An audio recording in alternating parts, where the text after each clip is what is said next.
while Alfred Hitchcock's Psycho in 1960 cracked the door open. The real slasher revolution hit in the mid-70s. Tobe Hooper's Texas Chainsaw Massacre shocked audiences with its raw, documentary-style horror. But in 1978, John Carpenter's Halloween changed everything.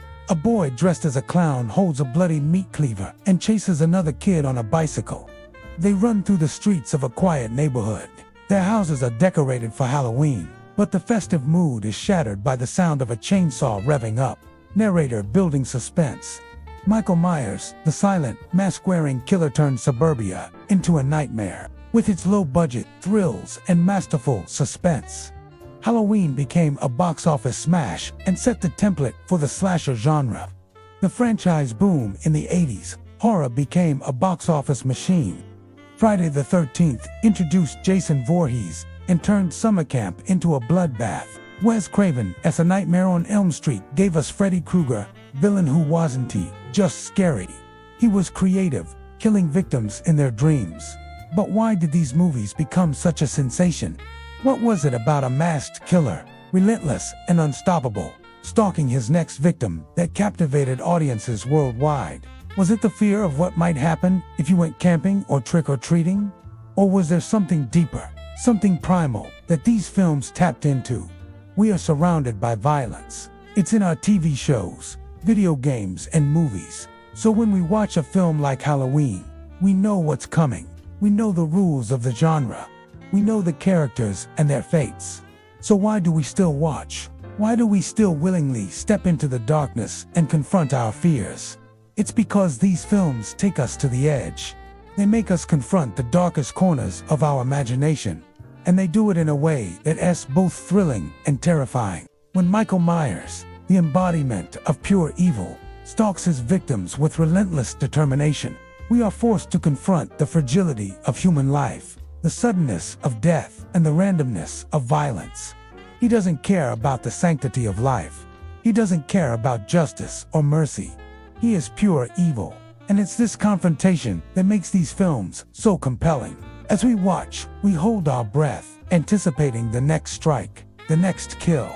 Our hearts pound in our chests as we see the final girl narrowly escape death. We feel her terror, her desperation, and ultimately, her triumph. The brilliance of these films lies in their simplicity. There's no complex plot twists or special effects, just a killer, his victims, and the game of cat and mouse that ensues. This simplicity allows us to focus on what really matters: the terror of being hunted, the fear of the unknown, and the struggle for survival. But these films also tapped into something else, something deeper: the collective anxieties of a generation.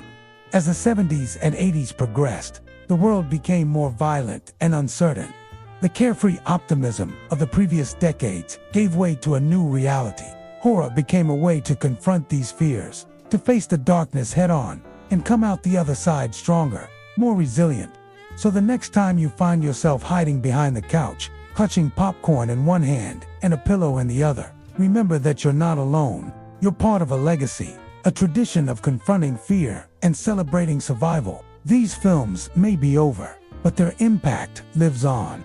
They've left an indelible mark on popular culture, inspiring countless copycats, homages, and reinterpretations. In the end, it's a testament to the power of horror, its ability to scare, to thrill, and to stay with us long after the credits roll.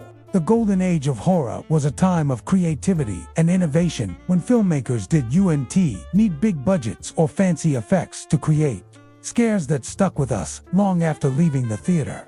It was an era when a simple story, well told, could keep us up at night. It was the time when horror became an art form. What are your thoughts? Which horror movie icon strikes fear into your heart? Tell us in the comments. If you enjoyed this video, give it a thumbs up and share it with your friends. Subscribe to our channel for more spine-chilling tales. Stay safe and don't forget, some monsters are born, not made. Thanks for watching. Until next time, sleep tight and don't let the bedbugs bite.